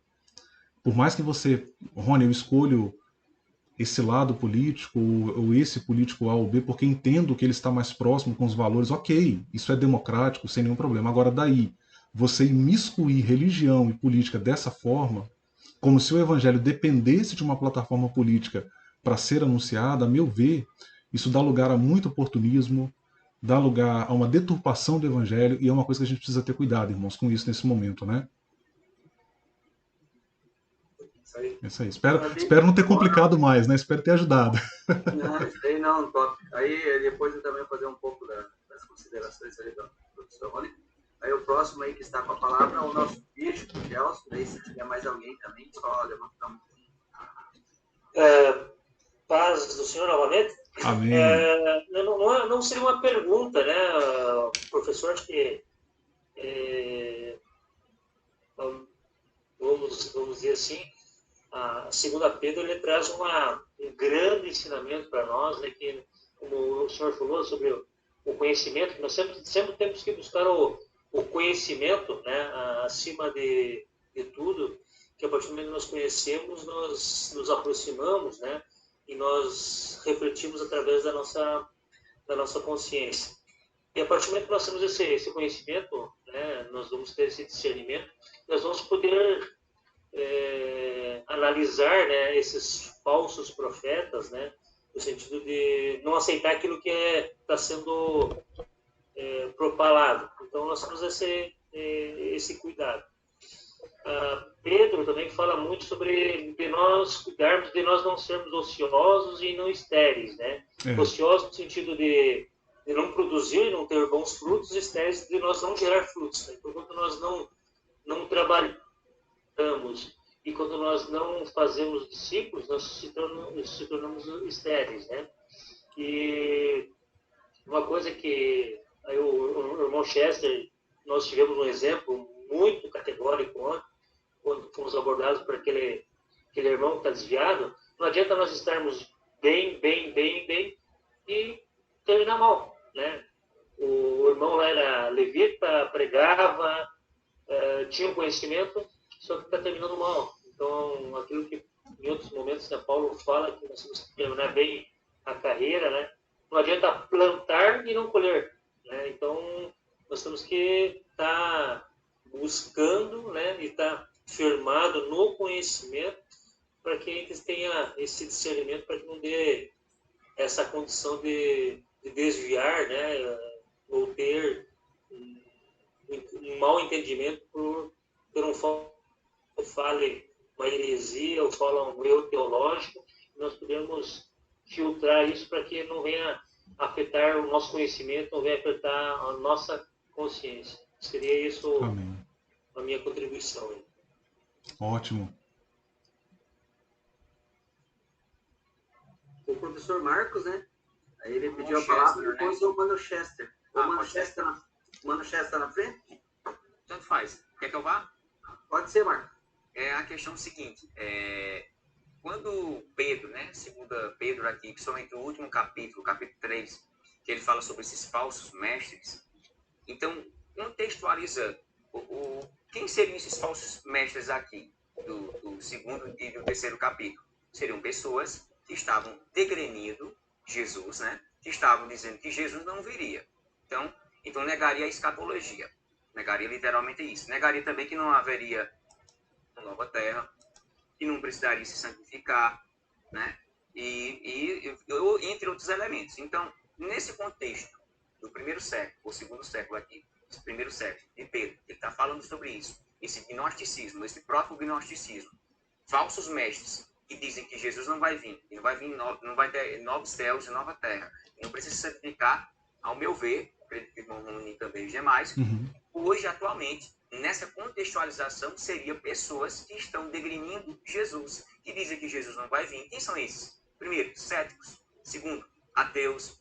Terceiro, seitas heresias que não tenham preocupação com Jesus, fala qualquer outra coisa. Então, seria, ao meu ver, esses tipos de mestres atualmente, no contexto atual.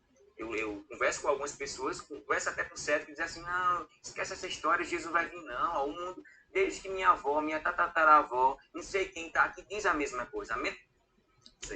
Então, olha só, esse tipo de pessoa é um falso mestre, é um falso propagador da palavra supostamente verdadeira para ele. Então, o próprio Pedro, ele defende, combate isso, defende as escrituras, de que, de fato, Jesus vai voltar, haverá novos céus e nova terra, a escatologia. Então, ao meu ver, eu queria saber do professor Rony, se ele concorda com isso, de que, de fato, essa contextualização é aplicada, e que hoje, quem seriam essas pessoas? Várias seitas que a gente conhece, que eu não vou nominar aqui, né? A gente não está discriminando A, B ou C, mas falando especificamente, contextualizando, na verdade, Pedro com os dias atuais. Era só isso a minha contribuição.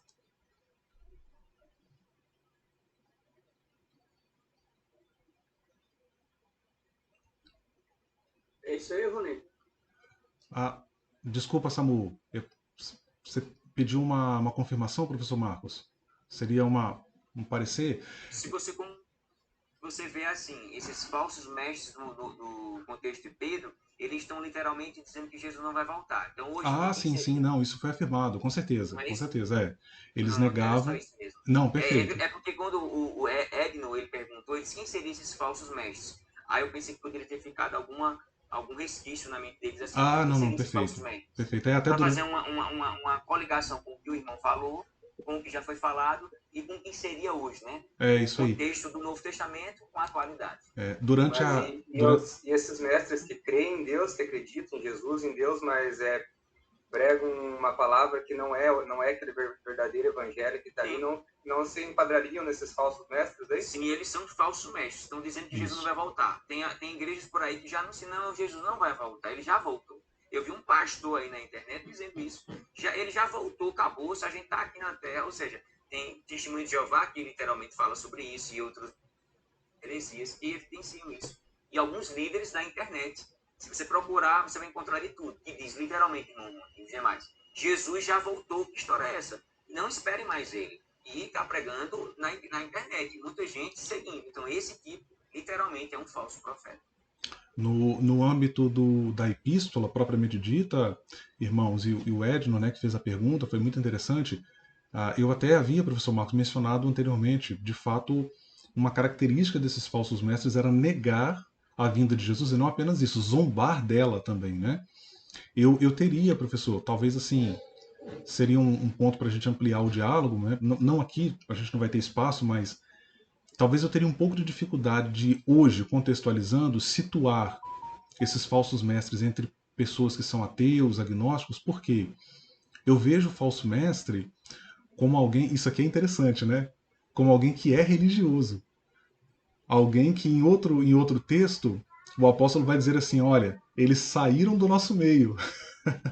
Então, assim, é alguém que está usando. Porque o ateu, o agnóstico, é alguém que está de fora, é alguém que muitas vezes não se interessa pela religião. É claro que tem ateu e ateu, né, professor Marcos? A gente falou ontem, né? Tem o Richard Dawkins e tem o ateu. Tem ateu que saiu da igreja porque não viu aquele que o senhor estava pregando. Então, ele era religioso e hoje ele é ateu. Tem muito assim no YouTube. Exato. Então, assim, você vê aquele ateu militante, aquele ateu que combate realmente a religião e está ali disseminando né, induzindo ao erro, induzindo ao engano. Então, nesse sentido, acho que sim, acredito que sim. Mas eu sugeriria que a gente evitar uma generalização. Né? Eu acho que esse cuidado é importante também. Eu ia citar até um pastor, que eu não vou, Deus me livre, vou citar ele aqui, mas tem um pastor na internet que já foi visto mais de 6 milhões de vezes em seus vídeos. Nossa. Ele é ex-pastor e diz literalmente que Jesus não vai voltar, isso é tudo mentira. Olha só, um ex-pastor, como o Mano falou aí, é uma aplicação sólida e concreta de que ele é um dos falsos profetas. É uma contextualização com Pedro. Um exemplo claro, né, para arredondar a fala dos dois professores, né, do Bart Ehrman, né, que teve aquele problema com a mãe, né, inclusive o Arthur deu esse exemplo. E aí hoje ele é um dos maiores biblistas do mundo, né, ele é filólogo, né, me corrija se eu estiver errado, e ele virou totalmente a chave. Ele que ataca, inclusive o Islã tem usado os textos dele para condenar a Bíblia. Aí depois dessa aí eu vou passar por Rony e daí passamos por Chester. Tem mais alguém com alguma dúvida, alguma pergunta para fazer uma professor? Pergunta ao professor, né? Já vou fazer um canal aqui, olha. Perguntas professores. E por falar em canal, Samuel, se os irmãos não se importarem, eu gostaria de postar essa nossa aula de hoje, até porque a gente alcança outras pessoas, né? Compartilha, isso é muito bacana. Meu canal, pessoal, ele assim, até o momento ele nem é monetizado. A ideia, não que seja ilegítimo monetizar o canal, nada contra, mas é porque o meu viés mesmo, assim, eu nem me preocupei com isso. O meu viés mesmo é compartilhar, é levar a mensagem e se vocês não se importarem, vou compartilhar aí com... Vou usar esses rostos bonitos de vocês aqui para...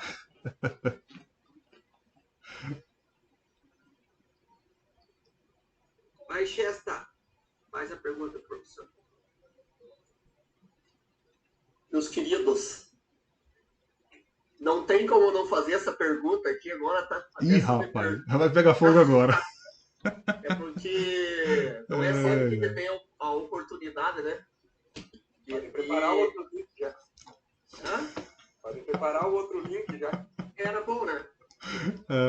Não tem como eu não fazer essa pergunta, porque para mim é motivo de muita alegria, né? Ter a oportunidade de ter irmãos aí com essa qualificação aí, né? Profunda de vocês aí, da palavra de Deus e que amam o próximo verdadeiramente, né? Então nós estamos aqui por amor ao próximo, né? Aí o Mano Edmo fez a pergunta ali e o professor Costa, o Ronei ali, me falou algo ali que eu gostaria que você me explanasse melhor ali, porque para mim é muito importante isso, tá? Eu vou explicar o quê. Você falou hoje em dia é muito preocupante que eu estou vendo muitas pessoas vinculando o evangelho, né? Politicamente, né? Então, usando como artifício, pelo que se eu entendi errado, você me corrija, tá? Que precisamos defender tal coisa, porque senão o evangelho pode ser abalado, ou se não defender, pode ser que nós sejamos perseguidos, ou daí numa outra linha independente, o que você defende ou não defende, o evangelho ele tem que continuar. Eu concordo com isso também, né? Logicamente. Mas eu tenho vocês hoje, o meu querido Samuel, como meus conselheiros, tá? E eu gostaria que você me respondesse como um conselheiro, porque eu estou me inclinando pro lado político, tá? Perfeito. Eu estou me inclinando para esse lado por causa do amor de Cristo, tá? Por amor ao próximo mesmo, porque hoje eu não consigo ver uma forma mais rápida, tá? Eu, como uma pessoa simples, que estou buscando a palavra e Deus está contaminando o meu coração de uma forma muito boa, de atingir o máximo de pessoas possível, tá? Uma forma rápida de eu ter força de fazer isso. Eu não consigo enxergar eu aqui, o meu bom conhecimento, algo mais rápido do que eu estar dando dentro da política, protegendo as crianças, falando do evangelho, entendeu? Criando leis que defendam, né, os nossos conceitos, defendendo nossos professores, vocês aí, que vocês são pessoas, nós somos pessoas felizes, porque vocês têm Jesus no coração de vocês, né? E nós sabemos que a grande verdade da classe dos professores não é essa, né? Infelizmente, não são todos que conhecem a Jesus e a maioria anda muito deprimido e aborrecido. Inclusive, estavam no ranking do maior índice de afastamento por depressão, né? No Brasil, né? Então, isso é porque eles não conhecem a Jesus, né? E isso faz parte da política, né? Então, só para mim compreender, É porque, para mim, às vezes a gente conversa com as pessoas, eu não estamos falando de política, estamos falando de Jesus aqui, tá? Claro, claro. Nós estamos falando de Deus aqui, tá? Mas o que acontece? Eu vejo, tá? Porque é Jesus que me transformou. Entendeu? Ele está me inclinando para esse lado, para mim chegar o mais rápido possível. Estou falando de criança agora, de famílias, porque o mestre Samuel sabe que no dia nós falamos de Deus, nós vamos orar, nós buscamos, postamos, né? Mas se limita nesse eu aí no tete a tete, né? Agora, se eu tiver uma força política, se eu estiver coberto pelo Espírito Santo e conseguir encher mais pessoas do Espírito Santo no meio político, eu vou conseguir fazer muita gente mais feliz, né? Através de uma política de amor, né? Ao próximo. Está me entendendo, professor? Perfeito, perfeito. E eu gostaria muito da tua opinião e também claro, da opinião do professor Marcos lá. E eu gostaria lá na frente de nós termos uma live, de repente, olha, se permitir, e o professor fantástico. Samuel, o mestre Samuel permitir, mas com base bíblica, tá? Tudo é Bíblia, tudo é palavra. Falando sobre lá os primeiros que foram instituídos, os reis, os governadores, por que Deus instituiu eles, se foi para cuidar das crianças, das viúvas, né? Porque, entendeu? Com base política, porque isso é muito importante para mim. Porque lá na frente eu quero falar. Tudo que eu for falar de política, numa tribuna ou em cima de um palco, para as pessoas eu quero estar sempre vinculando a Deus na política. Perfeito. Ô Chester, a sua colocação é muito boa. Eu não sei, meu irmão, se eu passei, né? Se eu passei a impressão de que eu sou contra ou que em algum nível eu seja contra a participação, o engajamento do cristão na política. Não, particularmente eu sou muito favorável a isso, mas eu digo para você, Chester, e para os demais irmãos, que não é nem por uma questão cristã, porque é uma questão de cidadania. É um direito nosso, como cidadãos que somos, ter essa participação na política, né? E é muito importante que a gente tenha lá gente boa, né? Gente boa, gente comprometida, gente que tem história, que tem sua família, que tem valores, que tem ética. Isso é fundamental. Então, assim, acredito, Chester, que esse é um ponto pacífico aqui entre nós. Quando eu falo de imiscuir, né, o evangelho com a política, não é nesse sentido. Eu acho que esse diálogo ele tem que haver, né? Sem dúvida.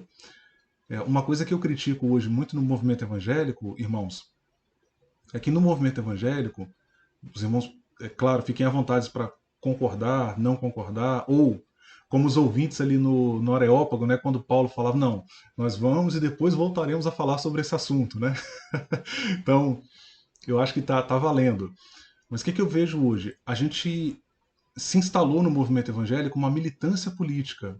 E políticos, irmãos, eles vêm e vão. O político ele é uma figura muito incerta. Eu vi pastores defenderem políticos e lá na frente esses políticos se mostraram extremamente corruptos. Né? Isso gerou constrangimento para a igreja, gerou constrangimento para o nosso movimento. Então, é esse tipo de coisa, Chester, que eu critico.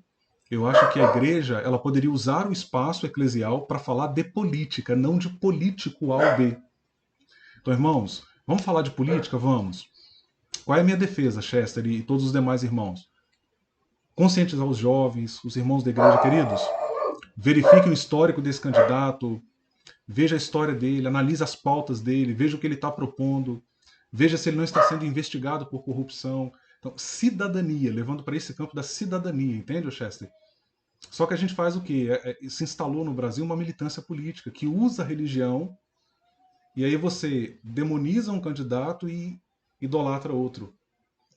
Mas reitero, irmãos, políticos vêm e vão. O evangelho permanece, o evangelho está acima disso. Né? Então eu acho que nós não precisamos atrelar o evangelho, Chester, a uma plataforma política para afirmar esse evangelho. O evangelho ele independe disso. Né? Então, para mim, se Bolsonaro ou Lula ganhar a presidência, o evangelho continua sendo evangelho, nós vamos continuar pregando o evangelho, falando de se nos prenderem, nós vamos pregar na cadeia. Né? Então, assim, essa é a questão. Então, eu acho que a gente precisa superar essa... Mas eu não me coloco contra, não sei se passou para você essa impressão, Chess, pelo contrário.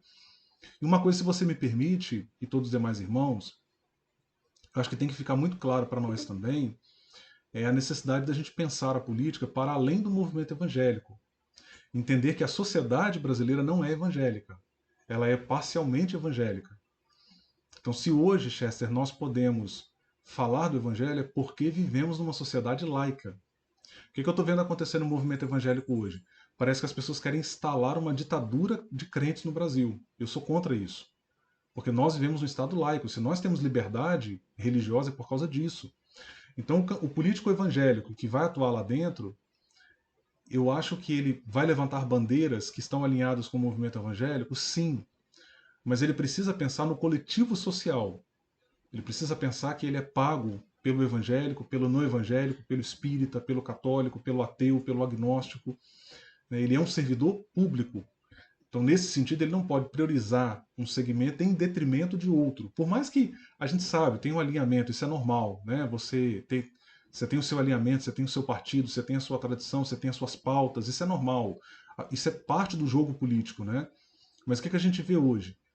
Eu afirmo aquilo que eu acredito, anulando o outro. Entende, Chester? Então, assim, eu levanto as minhas pautas, mas eu anulo o outro. Né? Então, eu acho que isso é um caminho ruim e, entendo eu, é contrário ao Evangelho. Porque o Evangelho não é imposto sobre a sociedade, o Evangelho não é imposto sobre as pessoas. O verdadeiro cristianismo ele sempre cresceu por adesão voluntária, nunca por imposição. Hoje a gente está vendo assim, parece que é uma imposição dos evangélicos sobre a sociedade.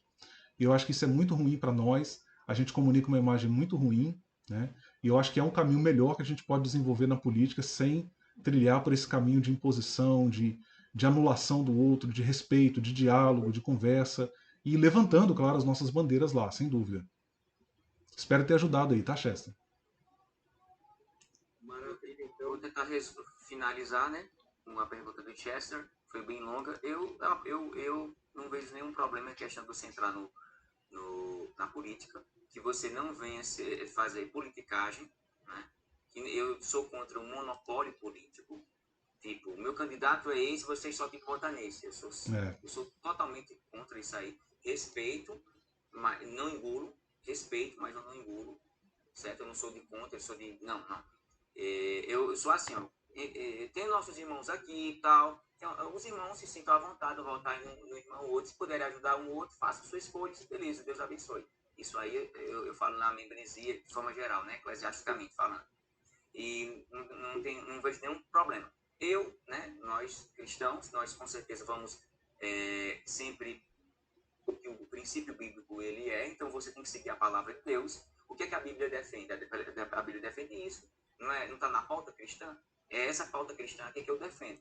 Então qualquer político que vinha de encontro isso aí eu já boto ele de lado. Eu não vou negativá-lo, eu não vou destruí-lo, mas eu vou dizer assim, esse aqui não me representa. Então a gente tem que ter essa representatividade. Eu como cristão de direita, conservador, quero conservar os princípios bíblicos, então eu sei que o Estado é laico, mas ele pode se tornar laicista. Isso é um perigo, como em alguns outros países por aí. Mas que Deus nos ajude, que o nosso país seja governado por líderes que também não devem só governar para evangélicos, como o nosso professor Rony falou, sou totalmente a favor do que ele falou. Não é para evangélico, é para o todo. O Estado é laico, certo? Ele não pode ser laicista, que é pior, perseguir a religião, perseguir os religiosos. Não, de nenhuma forma. Então, um cristão que prezar por isso, ele vai trilhar caminhos magníficos. Está trabalhando, está protegendo, e quando vir pautas para destruir religiosidade, não pregar em lugares, na igreja, em qualquer outra coisa, não pregar o evangelho, ser contra isso, aquilo, a favor disso, instruir pastores a casais homossexuais, ou seja, coisa parecida. Nós, cristãos, que priorizamos a palavra, nós vamos, olha, eu não concordo com isso. Eu te respeito. Pode entrar na minha igreja, meu querido. Mas a gente é contra essa prática. Então, nós amamos você, coração. Pode ser quem for, pode ser o nosso inimigo. Mas nós não concordamos com suas ideologias, com suas práticas. Então, nós combatemos esse tipo de prática, não praticante, que é diferencial. E os extremismos, nunca seja extremista, porque toda pessoa que for extremista, ou direita, ou esquerda, infelizmente, ela está no caminho errado. É isso aí. Colocar não uma pedra, né, porque é uma discussão inesgotável, que eu falo para o Rony também, nesse sentido. Se for candidato A ou B, a gente vai continuar cristão, né? Vai continuar servindo a Deus, porque qual que é a ideia, né? É expandir o reino, né? Você vai ver uma linguagem agressiva, tanto de Pedro, quanto de Paulo, quanto de Judas, contra o pecado, né? Contra pessoas que querem denigrir o evangelho, né? Então, contra o pecado dentro da igreja, dentro da comunidade. Aí você vai ver uma linguagem áspera. Por exemplo, disso que a gente viu lá, 1 Coríntios, né? Ele vai falar já por carta eu vos escrevi, né? Verso 9, né? Com respeito aos impuros, aos devassos, ele está falando, não, eu não falo dos que estão no mundo, né? Senão vocês teriam que sair do mundo, né? Eu falo dos aqueles que se dizem irmãos, né? Muitas aspas, né? Então, com respeito a esses, você tem que ter cuidado. Então, a linguagem áspera é contra o pecado, né? Aí, exemplo disso, a gente vê Apocalipse 21:8, você precisa para os irmãos, 21:17, 22:15, com respeito à mentira, né? Ele vai colocar lá, aí há o político que tem que mentir, aspas, né? Ele vai falar que tanto o assassino, o idólatra, o feiticeiro, né? Aí qualquer outro adjetivo vai ficar junto com o mentiroso, por mais que seja uma mentirinha assim, entendeu? Então a gente tem que ter muito cuidado, né? Muito cuidado, é bem colocado ali também a questão dos omissos, né? Dos covardes, né? Com respeito àqueles que não pregam o evangelho, não testemunham do evangelho, né? Que é com respeito aos tímidos, né? Que fala no primeiro texto do Apocalipse ali que eu citei. Então a gente tem que estar bem antenado a isso, né? Então quero ver com vocês aí no próximo dia 26, vai ser nosso próximo Clube da Bíblia, a gente vai falar com os irmãos aí, e aí seria a primeira, segunda e terceira João, tá? Aí tá faltando só Filemão, que ficou para trás, e a gente vai ver se dá Judas e Filemão, nada, né? Aí, se vocês quiserem entrar em mais um link, fica a critério de vocês, ou senão a gente já encerra, se tiver mais alguma dúvida aqui. Se não tiver nenhuma dúvida, aí com respeito só à questão, aí a gente vai colocar no Clube da Bíblia, eu vou pedir ao Rony também, depois que deixar tudo certo, o vídeo mandar para nós, né, mandar para o Arthur, para a gente colocar lá. O vídeo do professor Marcos, que ele falou também, o anterior, a gente vai colocar lá sobre a apologética do grupo a partir dessa semana. E essa entrevista de ontem também a gente vai colocar no grupo. É um prazer ter vocês, né? Tanto escritores, né, como ministradores, palestrantes, mutilados de vocês aí, para agregar o nosso clube da Bíblia. Amém, meus queridos? Eu que agradeço, Samuel, e a todos os irmãos. É um prazer servi-los aqui, viu? Maravilha. Então, eu pedi para a irmã Flávia fazer esse encerramento, fazer essa oração para nós aí, né? Em agradecimento a todos, ao Marcos, né, o Jones, a Alessandra, minha cunhada, que chegou, o Giovanni. Já abre o outro link aí, Samuel, porque a oração vai ser fervorosa, de 40 minutos. A oração vai ser de 1 hora. Eis que te digo. Então vamos lá. Senhor nosso Deus, eu quero te agradecer por essa rica oportunidade que o Senhor nos proporcionou. Obrigado pela vida do Senhor Ney, pela vida do professor Marcos, dos demais irmãos. Senhor Deus de graça, o Senhor é maravilhoso, dialogar com eles, o Senhor é ouvi-los. santo, o Senhor Nos tem ajuda, feito Senhor, a maravilhas no reproduzir na nosso vida meio.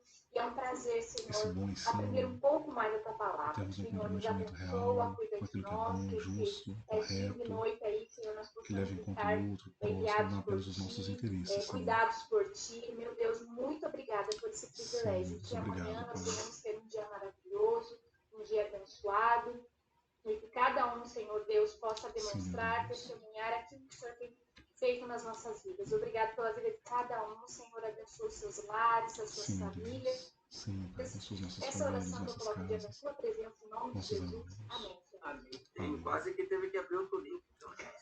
Uau. Obrigado a todos. Obrigado, Marcos, Rony. Amém, queridos. Paz do Senhor a todos, viu? Dia 26, né, Samuel? Dia 23, tá, irmão? Dia 26 às 18 horas, tá? A gente só viu o palestrante.